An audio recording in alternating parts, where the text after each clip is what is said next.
दोस्तों, Delhi crime news बाढ़ में आपका स्वागत है। दिल्ली क्राइम, नजर सब पर।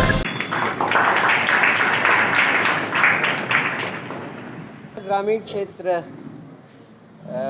के क्षेत्र में हम पहली बार यहाँ आ रहे हैं और अपने संगठन के कार्यकर्ताओं से और पदाधिकारियों से ये हमारी गुफ्तगू है।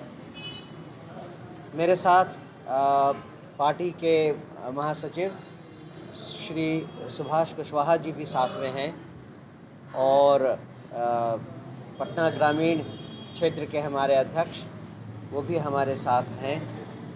पटना ग्रामीण क्षेत्र में जन स्वराज पार्टी के प्रमुख जो भी पदाधिकारी हैं उन सब की एक मीटिंग इसलिए बुलाई गई थी कि हम अब जन स्वराज के संगठन को मजबूत करने और चुनाव की तैयारी में जुट जाने के लिए कटिबद्ध हैं। चुनाव में अब मुश्किल से 90 दिन बाकी हैं, 90-100 दिन, और हमारा पूरा का पूरा ध्यान इस बात पर है कि आगे आने वाले 15 से 20 दिनों के अंदर हमारा संगठन इतना मजबूत हो जाए कि हम उसके बाद बूथ कमेटी के स्तर पर अपने कार्यकर्ताओं को सही ढंग से तैयार कर पाएँ और आने वाले चुनाव में जनता को अच्छी तरह से जन स्वराज के बारे में बताने में सक्षम रहें और उसमें सफल हों। मुझे लगता है कि हमारे पास जितना समय है उसमें हम बिहार की सारी जनता को हर गांव में, हर गली में, हर दरवाज़े पर हमारा जो चुनाव चिन्ह है स्कूल का बस्ता, उसके बारे में लोगों को बताने में कामयाब हो जाएंगे। और एक बार बिहार में लोगों ने समझ लिया कि जन स्वराज क्या चाहती है, जन स्वराज कैसे बदलाव लाना चाहती है और जन स्वराज क्या बदलाव लाना चाहती है, तो फिर वो केवल और केवल स्कूल के बस्ते पर ही अपनी दावेदारी पेश करेंगे और अपना वोट देंगे। आपको याद होगा चुनाव में हमारे पास लगभग 9 दिन थे जिसमें हमें अपना चुनाव चिन्ह लोगों तक पहुंचाने का मौका मिला था। 1 नवंबर को चुनाव चिन्ह मिला था, 11 नवंबर को चुनाव का प्रचार बंद हो गया था, बीच में दिवाली और छठ का था त्यौहार। तो वर्चुअली 9 दिन में हमने 10% लोगों को अपना चुनाव चिन्ह याद करवा दिया था। इस बार हमारे पास 4 महीने का समय है और हमें पूरा विश्वास है कि इस बार बिहार की समस्त जनता जन स्वराज के चुनाव चिन्ह स्कूल का बस्ता को याद रखेगी और उस पर अपना मुहर लगाएगी। सर, सरकार बनाने की बात करी जा रही है कि जन स्वराज सरकार बनाएगी। क्या लग रहा है सर कि इस विधानसभा चुनाव में कितनी सीटों पर आप देखिए, मुख्य बात ये नहीं है कि जन स्वराज कितनी सीट लेगी या सरकार बनाएगी या नहीं बनाएगी। मुख्य बात ये समझने की है कि बिहार की कितनी प्रतिशत जनता जन स्वराज के बारे में समझ पाएगी। जितनी ज़्यादा जनता जन स्वराज के सिद्धांतों, उनके कार्यकलापों, उनके नीतियों के बारे में समझ पाएगी, उतना ही ज़्यादा हम सरकार बनाने के नज़दीक आ पाएंगे, उतना ही ज़्यादा प्रतिशत बिहार के लोगों का समर्थन हम पा सकेंगे। तो इम्पॉर्टेंट ये नहीं है कि हम शासन में आएँ या नहीं आएँ, इम्पॉर्टेंट ये नहीं है कि 243 सीट में हमें कितनी सीट मिलती है, इम्पॉर्टेंट ये है कि कितनी प्रतिशत जनता बिहार में जन स्वराज को और जन स्वराज के बारे में जान पाती है और समझ पाती है। हमारी लड़ाई समय के अगेंस्ट है। जितना समय हमें मिला है उस समय में हम कितने ज़्यादा लोगों तक जन स्वराज की बात पहुंचा सकते हैं, लड़ाई ये है। हम किसी और पॉलिटिकल पार्टी और किसी राजनीतिक दल से लड़े, ये सेकेंडरी बात है। सॉरी, एक आदमी बताइए। SIR जो हो रहा है जी, उस पर आपके क्या पार्टी का स्टैंड है? हमारे पार्टी का स्टैंड क्लियर किया जा चुका है कि जिस तरह से ये SIR कंडक्ट करवाया जा रहा है उसे देखकर बहुत सारे सवाल मन में आते हैं और जन स्वराज ने बार बार उन सवालों को उठाया है। जिस तरह से इसकी टाइमिंग है, जिस तरह से ये करवाना चाहते हैं, जिस तरह से सारा का सारा क्या कहें ज्यूरिसडिक्शन या अधिकार BLO के नाम पर हो गया है। BLO चाहे तो किसी का फॉर्म एक्सेप्ट करे, BLO चाहे तो किसी का फॉर्म एक्सेप्ट ना करे। ये एक बहुत ही डेंजरस अधिकार उनको दिया जा रहा है। हमने जब बिहार के चुनाव अधिकारी से बात किया तो उन्होंने हमसे यही किया कि सारे के सारे BLO को ये अधिकार है कि वो डिसाइड करें कि किसका फॉर्म सही है, किसका फॉर्म गलत है। ये बिल्कुल गलत है, ऐसा नहीं होना चाहिए। एक शुद्ध और क्लियर प्रोसीजर होना चाहिए जिस पर किसी एक व्यक्ति को ये रिस्पॉन्सिबिलिटी नहीं दिया जा सकता कि वो किसी का फ्यूचर डिसाइड करे, इन अ वे किसी की नागरिकता डिसाइड करे। बेसिकली इलेक्शन कमीशन इस प्रोसेस से बिहार के लोगों की नागरिकता डिसाइड करने में लगा है, जो कि सर्वथा गलत है। सर, ADG कुंदन कृष्ण का जो बयान आया है कि अप्रैल मई जून में क्राइम की घटनाएं बढ़ जाती हैं क्योंकि किसान खाली होते हैं, इस पर आप क्या कहेंगे? सॉरी, अप्रैल मई जून में क्या हो जाता है?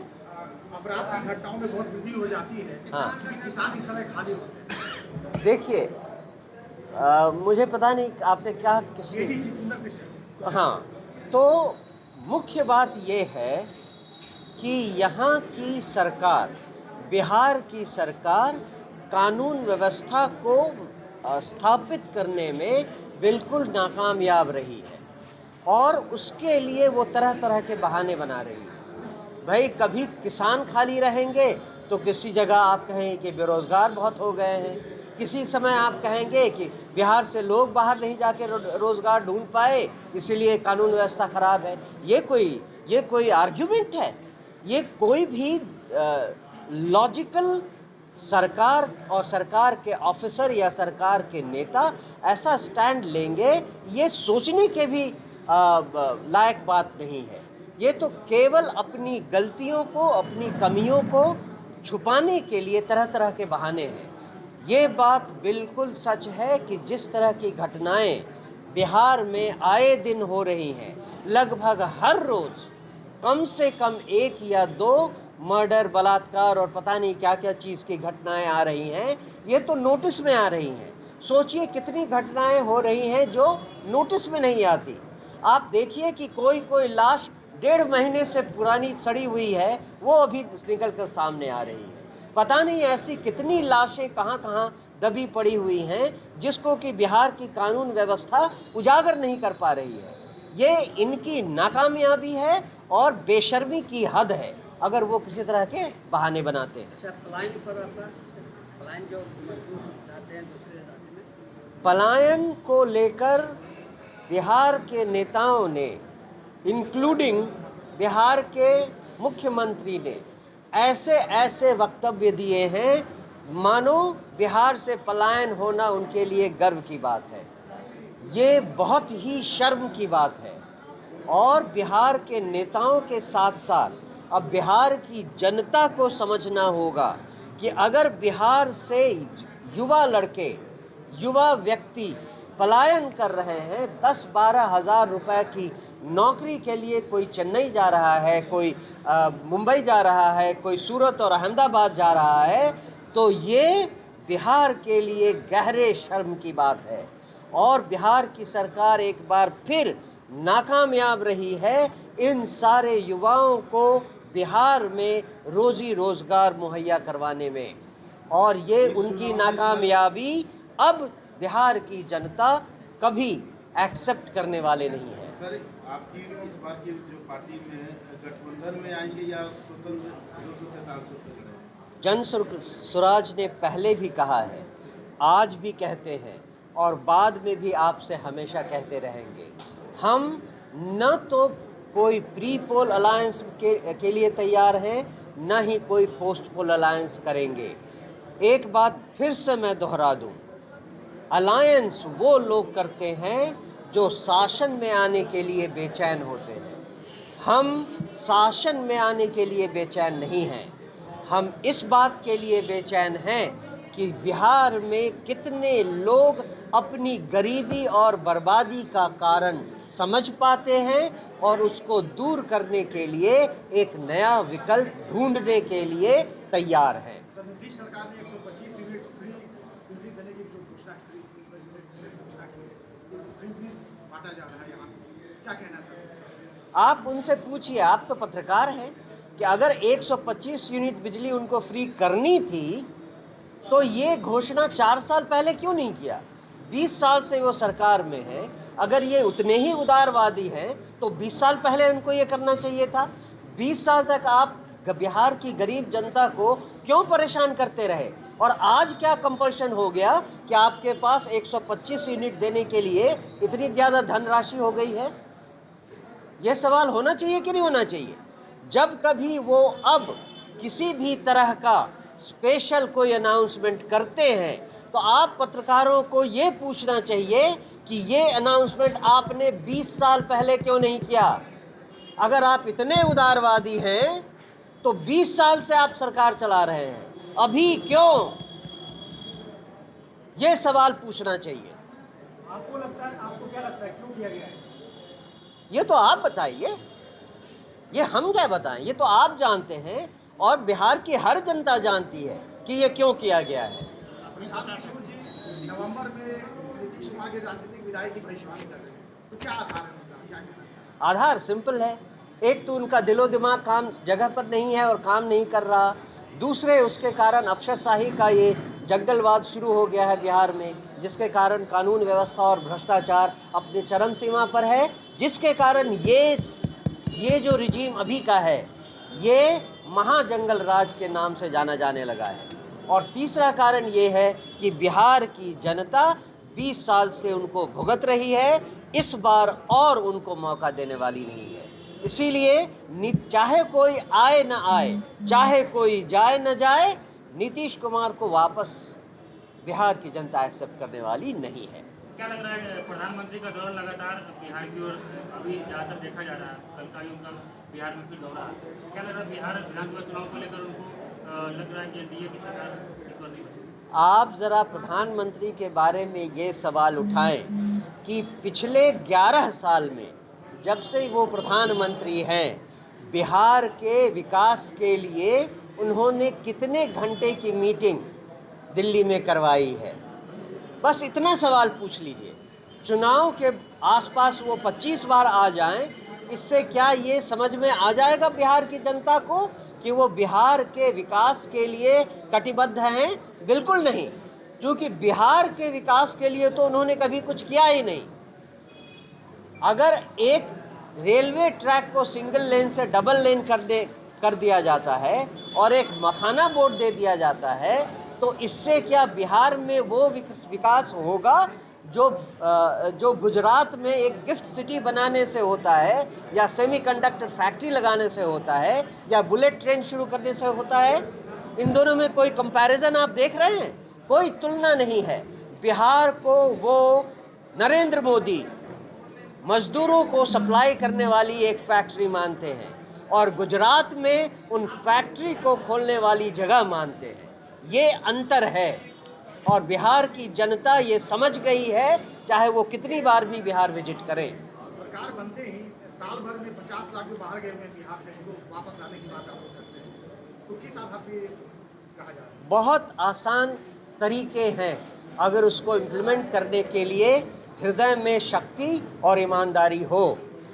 सरकार बनाने के बाद छोड़िए, सरकार बनाने के पहले पिछले 6 महीने में हमने 7,000 युवाओं को 20,000 रुपए तक महीना कमाने के लिए रोजगार की व्यवस्था करवा दी है। केवल उन युवाओं को जिनके पास स्मार्टफोन है और वो स्मार्टफोन ऑपरेट करना जानते हैं, उनको 5 दिनों की ट्रेनिंग दिलवाकर उनको एक अच्छा यूट्यूबर बनवा दिया गया है और वो सब 3,000 रुपए से 20,000 रुपए महीने तक कमाने लगे हैं ऑलरेडी। तो सोचिए, जब हम सरकार बनाएंगे तब हमारे पास कितने तरह की योजनाएं हैं, उसका कोई हिसाब नहीं। आपको हमने वादा किया है और ये वादा हम करके दिखाएंगे कि अगर इस नवंबर में आपने हमारी सरकार बनवा दी तो अगले छठ तक वो सारे युवा जो किसी भी मजबूरी के कारण आज बिहार से बाहर जाकर 10-12 हज़ार रुपए का रोजगार करते हैं, वो सब बिहार में ही रोजगार करना शुरू कर देंगे। ये हमने वादा किया है और इस वादा को पूरा करेंगे। बिहार में युवा कैसे काम करना शुरू कर देंगे, इसके आपको उसी का तो एग्जाम्पल दिया, ऊपर कोई ये नहीं। वो तो हमने आपको एक एग्जाम्पल दिया कि जब हम सरकार में नहीं हैं तब भी हम इतने लोगों को रोजगार दे सकते हैं। इसका एजेंडा बता बहुत तरीका है, बहुत तरीके हैं युवाओं को रोजगार देने की और उसमें टेक्नोलॉजी ड्रिवन सबसे ज़्यादा है। बिहार को आप हब बना सकते हैं स्टिचिंग इंडस्ट्री का, बिहार को आप हब बना सकते हैं नर्सिंग इंडस्ट्री का, बिहार को आप हब बना सकते हैं manufacturing low cost polytechnic workers का। बिहार में जो युवा हैं वो सारे के सारे इतने सक्षम हैं कि अगर उनको थोड़ी सी भी इंडस्ट्रियल ट्रेनिंग दे दी जाए तो वो सब के सब रोज़गार पैदा करने वाले बन जाएंगे, रोज़गार करने वाले ही नहीं। और इसकी पूरी की पूरी योजना आप आने वाले दिनों में हमारी तरफ से देख लेंगे। आप देंगे, दूसरी किस्त भी हम लोग जारी करेंगे। वो कैसे कैसे उस कॉलेज को हड़पे हैं। इस बारे में आपका आंदोलन क्या होगा? आंदोलन होगा ना?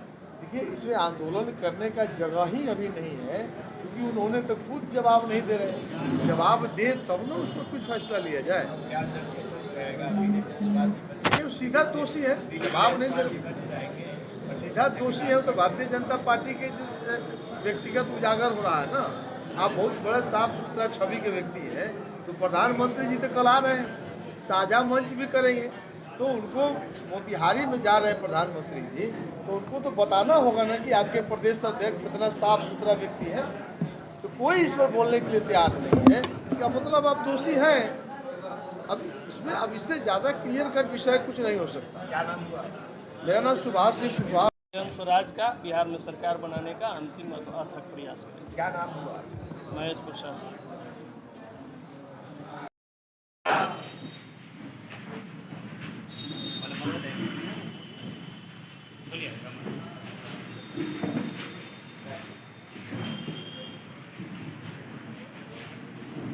आप लोग स्नान ग्रहण कर लीजिए।